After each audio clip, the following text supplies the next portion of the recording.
Hello student, hello all of you. हम आपको RBSC class 6 का कंप्यूटर करा रहे हैं। इस सीरीज में आज हमारा फर्स्ट अध्याय है। इसको आज से ही हम स्टार्ट करने जा रहे हैं, जिसका फर्स्ट चैप्टर का नाम आपका हिस्ट्री ऑफ कंप्यूटर है।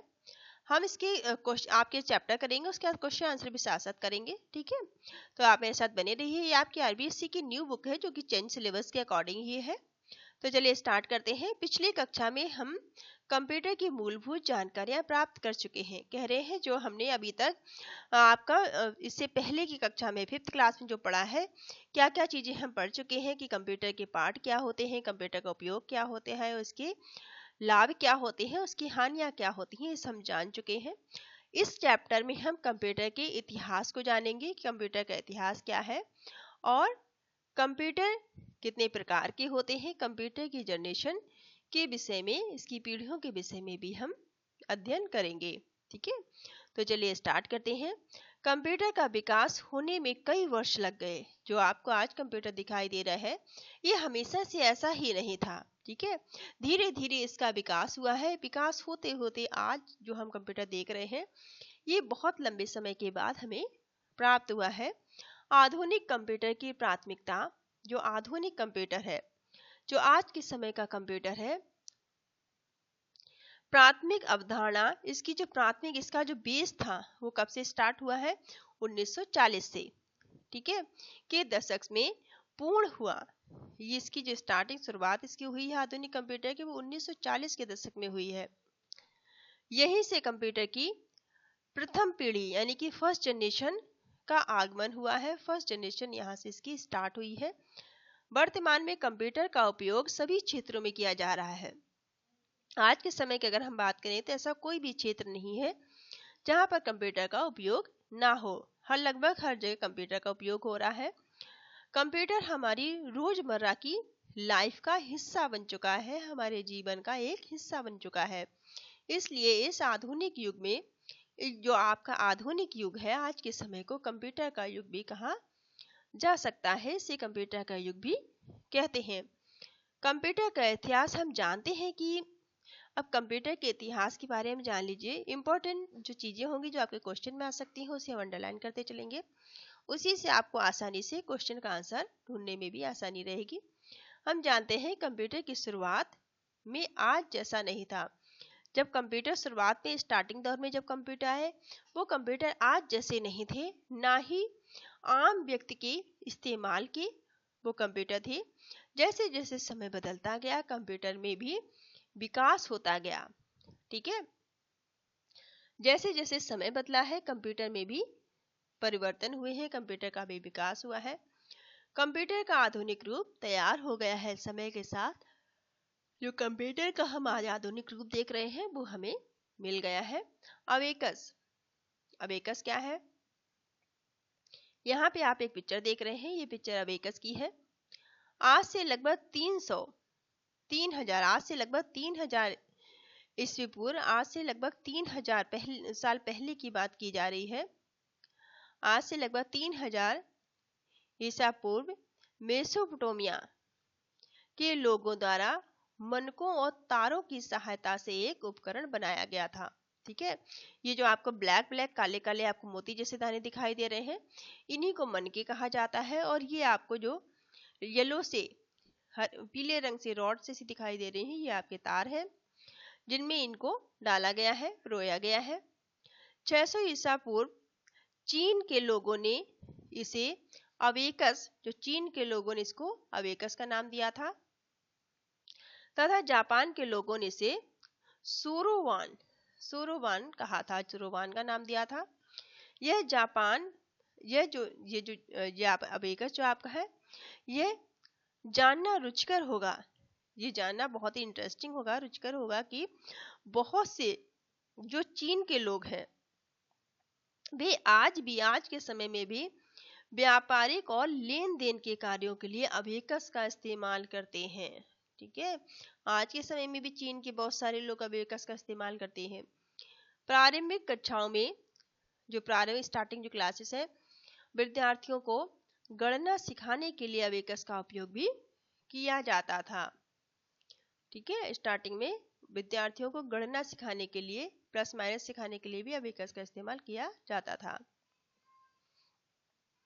या ये आप कह सकते हैं जो बच्चे थे उन्हें गणना 1-2 यानी कि 1-2 सिखाने के लिए भी अबेकस का इस्तेमाल किया जाता था। आपने तो शायद नहीं देखा होगा, लेकिन आप अपने पेरेंट्स से या अपने ग्रैंड पेरेंट्स से अगर ये बात आप पूछेंगे तो शायद उन्होंने इसे देखा हो, तो उनसे आप इनके विषय में पूछ सकते हैं। पास्कलिन, अब आपकी दूसरी जो डिवाइस आती है उसका नाम है पास्कलाइन। ठीक है, फ्रांसीसी गणितज्ञ यानी कि फ्रांस के वैज्ञानिक एक थे, फ्रांसीसी गणित के जो वैज्ञानिक थे ब्लेज पास्कल, जिनका नाम ब्लेज पास्कल था, ने विश्व का पहला यांत्रिक कैलकुलेटर बनाया था। ये इंपॉर्टेंट लाइन है, आप याद रखेंगे कि विश्व का पहला यांत्रिक कैलकुलेटर किसने बनाया था, तो ये ब्लेज पास्कल ने बनाया था। दशमलव प्रणाली के जोड़ घटाना कर सकता था। ये क्या कर सकता था, ये जोड़ घटाना कर सकता था दशमलव प्रणाली का, और इसका नाम पास्कलिन रखा गया था। इसका नाम क्या था, पास्कलिन था। ये डिवाइस आपको दिखाई दे रही होगी। ये अनेक चक्रों, इसमें क्या थे, इसे बहुत सारे चक्र यानी कि व्हील्स लगे हुए थे, और बहुत सारी इसमें गिरारियों का उपयोग किया गया था, बेलनों का उपयोग किया गया था, जिनसे इसे बनाया गया था। यह उपकरण वर्तमान वाहनों में किलोमीटर मापने के ओडोमीटर की तरह उपयोग किया जाता है। तो ये बात आपको याद रखनी है कि जो पास्कलिन है उसका इस्तेमाल आज भी किया जाता है। ठीक है, ये आपसे पूछा जा सकता है पास्कलिन का इस्तेमाल आज होता है कि नहीं होता है, तो आप बताएंगे इसका इस्तेमाल आज भी होता है। कहाँ होता है, क्यों होता है, तो वाहनों में किलोमीटर मापने के ओडोमीटर की तरह इसका उपयोग किया जाता है। इतनी सी बात आपको याद रखनी है। इसके बाद क्या होता है तत्पश्चात, इसके बाद में जर्मनी के एक जो है वैज्ञानिक आते हैं, जिनका नाम है गॉटफ्रीड लिबनीज। गॉटफ्रीड लिबनीज का नाम आप याद रखेंगे। इन्होंने क्या किया है कि पास्कलिन में कुछ परिवर्तन किए इन्होंने। ठीक है, पास्कलिन में कुछ परिवर्तन किए। परिवर्तन के बाद क्या हुआ कि जो पास्कलिन मशीन हमारी थी, ये गुणा भाग भी करने की इसमें योग्यता आ गई।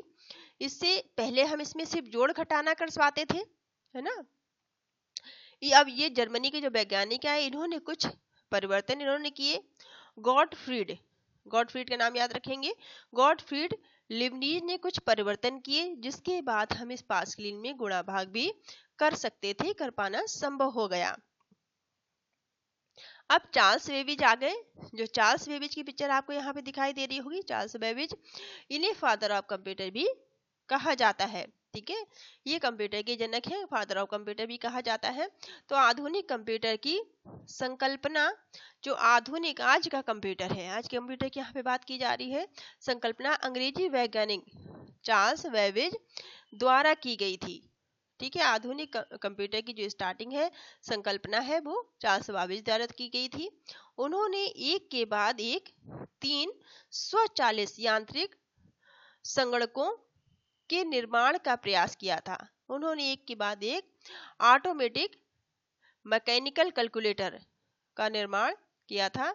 इन्हें डिफेंस इंजन नाम दिया गया था। क्या नाम दिया गया था इन्हें, डिफेंस इंजन। डिफेंस इंजन इनका नाम पड़ा था। डिफेंस इंजन को नाम दिया गया था। इनका नाम आप याद रखेंगे, क्या नाम दिया गया था, तो डिफेंस इंजन को नाम दिया गया था। इसी क्रम में बेबेज ने 1833 में एक और संगणक यंत्र का निर्माण आरंभ किया, जिसे क्या कहा गया, एनालिटिकल इंजन जिसे कहा गया। जिसे क्या कहा गया, एनालिटिकल इंजन कहा गया, विश्लेषणात्मक इंजन कहा गया। इसका नाम आप याद रखेंगे। एनालिटिकल इंजन को सही अर्थों में आज के आधुनिक कंप्यूटर का पूर्वज कहा जा सकता है। ठीक है, जो ये आपका एनालिटिकल इंजन है, एनालिटिकल इंजन का नाम आप याद रखेंगे। जो एनालिटिकल इंजन है, इसे ही आज के समय का आधुनिक कंप्यूटर का पूर्वज भी कहा जा सकता है। बेबेज ने वे मूलभूत सिद्धांत स्थापित किए जिन पर आज के कंप्यूटर काम करते हैं। ठीक है, ये बेबेज के ही मूलभूत सिद्धांत हैं जिन पर आज का कंप्यूटर, जो आधुनिक युग का कंप्यूटर है, वो कार्य करता है। इसकी डिवाइस में आज के कंप्यूटर जैसे केंद्रीय प्रोसेसर, संग्रहण क्षेत्र, मेमोरी व आउटपुट डिवाइसेस आदि थी। ठीक है, इसके जो कंप्यूटर है इसमें पहले भी क्या थे, प्रोसेसर थे, जो आज के कंप्यूटर में प्रोसेसर होते हैं। ठीक है, संग्रहण क्षेत्र जहां हम स्टोरेज कर सकते हैं, मेमोरी, आउटपुट इनपुट डिवाइसेस जो होती है, ये सब उसमें मौजूद थी। इन सभी योगदान के कारण ही आज चार्ल्स बेबेज को कंप्यूटर का जनक यानी कि father of computer Charles Babbage को कहा जाता है। सन 1833 में अगस्ता एडा किंग, जो 1833 में, ये आप याद रखेंगे, अगस्ता एडा किंग नामक महिला ने चार्ल्स बेबेज का सहयोग किया था। इन्होंने क्या किया था, चार्ल्स बेबेज का सहयोग किया था। ठीक है, उन्होंने कंप्यूटर का पहला प्रोग्राम लिखा था। अगर आपसे पूछा जाए कंप्यूटर का पहला प्रोग्राम किसने लिखा था, तो किसने लिखा था, एडा किंग ने लिखा था। अगस्ता एडा किंग ने कंप्यूटर का पहला प्रोग्राम लिखा था। इसी कारण 1980 में अमेरिकी रक्षा विभाग ने एक नई प्रोग्रामिंग भाषा को उनके सम्मान में अडा नाम दिया। क्या नाम दिया था, एडीए, अडा नाम दिया था। एडा नाम इन्होंने इनके नाम के सम्मान में दिया था एक प्रोग्रामिंग भाषा को। अब आईबीएम क्या है, आईबीएम के बारे में जान लेते हैं। 1943 में अमेरिका के हार्वर्ड विश्वविद्यालय में भौतिक वैज्ञानिक हार्वर्ड एकन, जो हार्वर्ड एकन थे, हार्वर्ड एकन ने IBM, international business machine, IBM का पूरा नाम भी याद रखेंगे, इंटरनेशनल बिजनेस मशीन कारपोरेशन, जो दुनिया की पहली और वर्तमान में सबसे बड़ी कंप्यूटर बनाने वाली कंपनी है। ठीक है, ये क्या है, दुनिया की तो पहली है ये। ठीक है, दुनिया की पहली है और वर्तमान में सबसे बड़ी कंप्यूटर बनाने वाली कंपनी है आईबीएम। इसी कंपनी के सहयोग से मार्क-1, इस कंपनी के सहयोग से मार्क-1 नामक प्रथम विद्युत यांत्रिक, पहला जो इलेक्ट्रॉनिक मैकेनिकल कंप्यूटर बनाया गया था, पहला इलेक्ट्रॉनिक मैकेनिकल कंप्यूटर बनाया गया था। यह मात्र 5 सेकंड में 2 10 अंकीय संख्याओं को गुणा कर सकता था। ये जानकारी है जिसे आप याद रखेंगे, जो उस समय के लिए रिकॉर्ड था। जिस समय की बात की जा रही है उस समय के लिए ये रिकॉर्ड था। इससे 23 अंकों वाली दशमलव प्रणाली की 72 संख्याओं को संग्रह किया जा सकता था। वर्तमान में कंप्यूटर की प्राथमिक अवधारणा सन 1940 के दशक में पूर्ण हुई थी। जो वर्तमान के कंप्यूटर है इसकी अवधारणा 1940 के दशक में पूरी हुई थी। यहीं से कंप्यूटर की प्रथम पीढ़ी का आगमन हुआ था। 1940 सन याद रखेंगे, प्रथम कंप्यूटर की प्रथम पीढ़ी का आगमन हुआ था। इस अध्याय में हम आगे कंप्यूटर की पीढ़ियों के बारे में जानेंगे, कंप्यूटर की जनरेशन के बारे में जानेंगे। कंप्यूटर के विकास क्रम, कंप्यूटर के अब तक के विकास क्रम में 5 पीढ़ियां, यानी कि कंप्यूटर का जो विकास अब तक हुआ है उसमें 5 जनरेशन की, 5 पीढ़ियों की बात की गई है। जैसे कि कंप्यूटर की पीढ़ियां बढ़ती गई वैसे वैसे आकार, कीमत और विद्युत उपभोग की क्षमता घटती गई। मतलब जैसे जैसे पीढ़ियों में कंप्यूटर की पीढ़ियां बढ़ती गई, इनका विकास होता गया, वैसे वैसे कंप्यूटर आकार में हमारे छोटे होते गए, विद्युत यानी कि बिजली की खपत कम होती रही है ना, और इनकी कीमत भी कम होती रही, इनके उपभोग की क्षमता भी घटती रही, विद्युत की क्षमता और इनका उपयोग बढ़ता गया। प्रथम पीढ़ी, ये आपको एक पिक्चर दिखाई दे रही होगी, ये फर्स्ट जनरेशन की पिक्चर है, फर्स्ट जनरेशन के कंप्यूटर की पिक्चर है। प्रथम पीढ़ी के कंप्यूटर, जो प्रथम पीढ़ी का कंप्यूटर है, जिसका टाइम पीरियड यहाँ बताया गया है 1942 से लेकर 1955 के बीच में।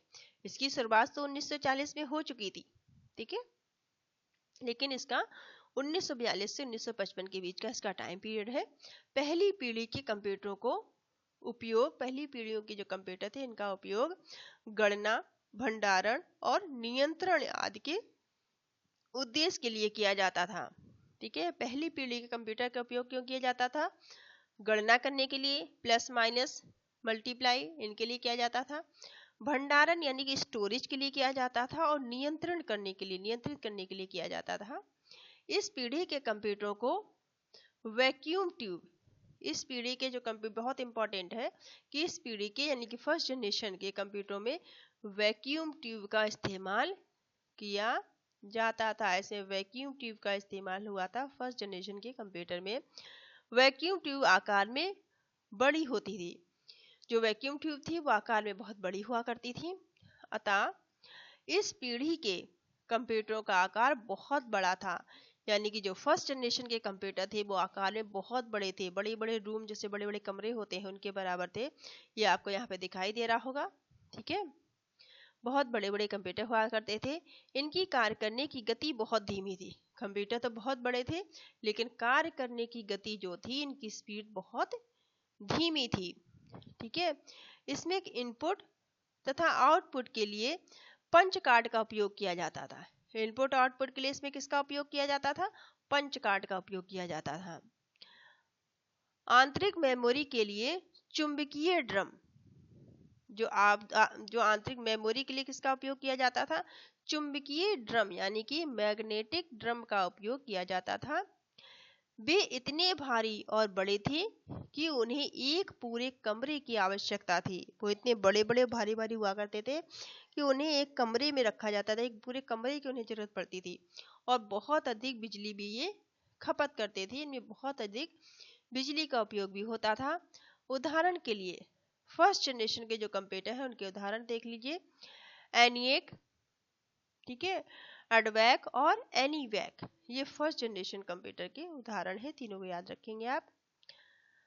द्वितीय पीढ़ी के कंप्यूटर, अब सेकंड जनरेशन कंप्यूटर आ गए। यहाँ आप सेकंड जनरेशन की पिक्चर देख सकते होंगे। 1955 से लेकर 1964 के बीच में जो थे सेकंड जनरेशन कंप्यूटर आए। दूसरी पीढ़ी के कंप्यूटर में भारी वैक्यूम ट्यूब के स्थान पर ट्रांजिस्टर का उपयोग होने लगा। अब जो सेकंड जनरेशन के कंप्यूटर थे इन्होंने वैक्यूम ट्यूब को रिप्लेस कर दिया, यानी कि वैक्यूम ट्यूब के स्थान पर ट्रांजिस्टर आ गए इसमें, ठीक है।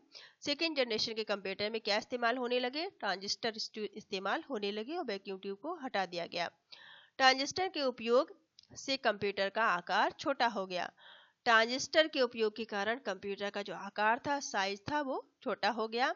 साथ ही अधिक तापमान की आवश्यकता भी बहुत हद तक कम हो गई, ठीक है।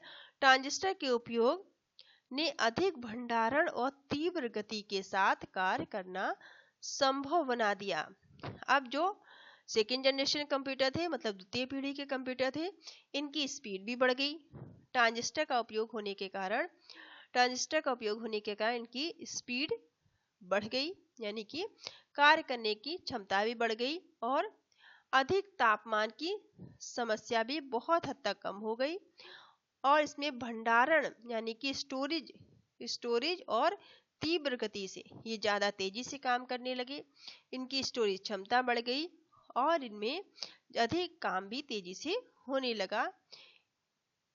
इनसे कंप्यूटर की कीमत भी कम हो गई, ठीक है। ट्रांजिस्टर का उपयोग होने के कारण सेकेंड जनरेशन के कंप्यूटर कुछ हद तक सस्ते भी हो गए। उदाहरण के लिए इनके उदाहरण क्या क्या है? CDC 3600, 3600, IBM 1400, series IBM 70 series इत्यादि, ये जो है इनके उदाहरण है सेकेंड जनरेशन के कंप्यूटर के। इनके उदाहरण भी आप याद रखेंगे। अब तृतीय जनरेशन यानी कि तीसरी पीढ़ी, थर्ड जनरेशन का टाइम पीरियड 1964 से लेकर 1975 के बीच में था। तीसरी पीढ़ी के दौरान ट्रांजिस्टर के स्थान पर अब यहाँ पर तीसरी जनरेशन ट्रांजिस्टर भी रिप्लेस कर दिए गए। ट्रांजिस्टर की जगह क्या आ गए, आईसी चिप आ गई, इंटीग्रेटेड सर्किट। आईसी चिप जिसे कि इंटीग्रेटेड सर्किट कहा जाता था, इंटीग्रेटेड सर्किट आ गए का उपयोग होने लगा। और देखिए तीसरी जनरेशन के कंप्यूटर कितने छोटे हो गए हैं। ये तो आपका कंप्यूटर है थर्ड जनरेशन का, और ये जो है आईसी चिप की पिक्चर आपको दिखाई दे रही होगी ग्रीन कलर की, ये आपकी आईसी चिप है यानी कि इंटीग्रेटेड सर्किट। आईसी को सिलिकॉन से बनाया गया था। आईसी चिप किसकी बनी थी, ये सिलिकॉन की बनी हुई थी, ठीक है। और इसे सिलिकॉन चिप भी कहा जाता है। इसका नाम क्या है, सिलिकॉन चिप भी इसे कहा जाता है। आईसी चिप यानी कि इंटीग्रेटेड सर्किट को सिलिकॉन चिप भी कहा जाता है क्योंकि ये सिलिकॉन की बनी हुई थी। एक आईसी में जो एक आईसी चिप है, एक आईसी चिप में सिलिकॉन के पतले टुकड़ों पर कई ट्रांजिस्टर, रजिस्टर और बहुत सारे कैपेसिटर बने होते थे, ठीक है। ये जो सिलिकॉन चिप है इसमें बहुत सारे ट्रांजिस्टर का उपयोग हुआ है। इसमें बहुत सारे ट्रांजिस्टर भी लगे हुए थे और इसमें बहुत सारे कैपेसिटर भी लगे हुए थे। ट्रांजिस्टर और कैपेसिटर भी इसमें बहुत सारे ट्रांजिस्टर, कैपेसिटर और रजिस्टर का उपयोग लगे हुए थे। आईसी के उपयोग से कंप्यूटर का आकार छोटा हो गया। कंप्यूटर और भी छोटे हो गए जो आपको दिखाई दे रहे हैं। कंप्यूटर का आकार छोटा हो गया, इनकी स्पीड बढ़ गई, तीव्र गति से काम करने लगे। इसकी मेमोरी की क्षमता भी बढ़ गई, अधिक मेमोरी बढ़ गई इसकी, और कीमत में कमी आ गई। ये सस्ते भी हो गए। साथ ही इसकी विश्वसनीयता भी अधिक हो गई, इसकी विश्वसनीयता भी बढ़ गई। उदाहरण के लिए जो आपका IBM 360, IBM 370 और PDP 11 आदि जो है थर्ड जनरेशन के कंप्यूटर के आपके एग्जाम्पल हैं, इन्हें आप याद रख सकते हैं। अब आपका चतुर्थ पीढ़ी के कंप्यूटर यानी कि फोर्थ जनरेशन कंप्यूटर, इनका टाइम पीरियड 1975 से लेके 1989 तक है, ठीक है। 1975 से लेके 1989 तक, 1975 से लेकर 1989 तक इनका टाइम पीरियड है चतुर्थ पीढ़ी के कंप्यूटर का, फोर्थ जनरेशन के कंप्यूटर का। ये देखिए आपको पिक्चर दिखाई दे रही होगी, ये कंप्यूटर से आप भली भांति परिचित होंगे। इस तरह कंप्यूटर आपने देखे होंगे अपने स्कूल में या घर में या ऑफिस या कहीं पर भी, बहुत जगह, सब जगह इसका इस्तेमाल किया जा रहा है आज के समय में। इस पीढ़ी में बड़े पैमाने पर एकीकृत परिपथ यानी कि VLSI, very large scale integrated circuits, जिसका नाम है, पूरा नाम इसका याद रखेंगे, very large scale integrated circuit VLSI उपयुक्त हुई है। VLSI में एक सिलिकॉन चिप पर कई लाख ट्रांजिस्टर का उपयोग होता है। एक सिलिकॉन के चिप पर लाखों ट्रांजिस्टर का उपयोग किया जाता है। इस सिलिकॉन चिप को माइक्रो प्रोसेसर के नाम से जाना जाता है, ठीक है। ये सिलिकॉन चिप क्या कहलाती है, माइक्रो प्रोसेसर कहलाती है। माइक्रो चिप का उपयोग करने वाले कंप्यूटर को माइक्रो कंप्यूटर कहा जाता है। क्योंकि ये माइक्रो चिप का उपयोग करते हैं इसलिए इन्हें माइक्रो कंप्यूटर भी कहा जाता है। इस पीढ़ी में बड़ी क्षमताओं वाले और छोटे आकार के कंप्यूटर उपलब्ध कराए गए हैं। वर्तमान में उपयोग आने वाले डेस्कटॉप कंप्यूटर इसी पीढ़ी के कंप्यूटर है। जो भी आप डेस्कटॉप कंप्यूटर देख रहे हैं, जैसे कि आप कंप्यूटर रखा हुआ है, ये सभी फोर्थ जनरेशन के कंप्यूटर ही हैं। इसमें हम क्या क्या कर सकते हैं, मल्टी प्रोसेसिंग कर सकते हैं, मल्टी प्रोग्रामिंग कर सकते हैं, मल्टी शेयरिंग कर सकते हैं, और ऑपरेटिंग स्पीड और वर्चुअल मेमोरी टेक्निक का भी इस्तेमाल हम इसमें कर सकते हैं, ठीक है। इन सारी चीजों का उपयोग फोर्थ जनरेशन के कंप्यूटर में किया जाता है।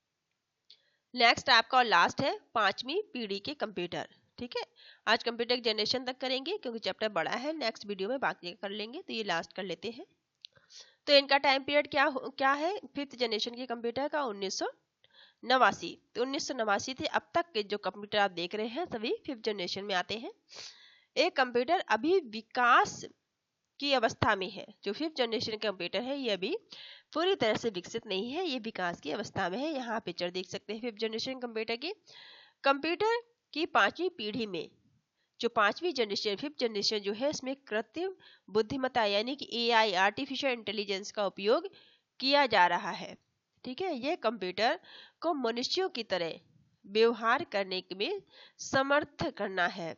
जो 5th जनरेशन के कंप्यूटर है उन्हें ऐसा बनाया जा रहा है कि वो ह्यूमन बीइंग की तरह, मतलब हमारी तरह, इंसानों की तरह कार्य कर सके, इंसानों की तरह सारे काम वो कर पाए।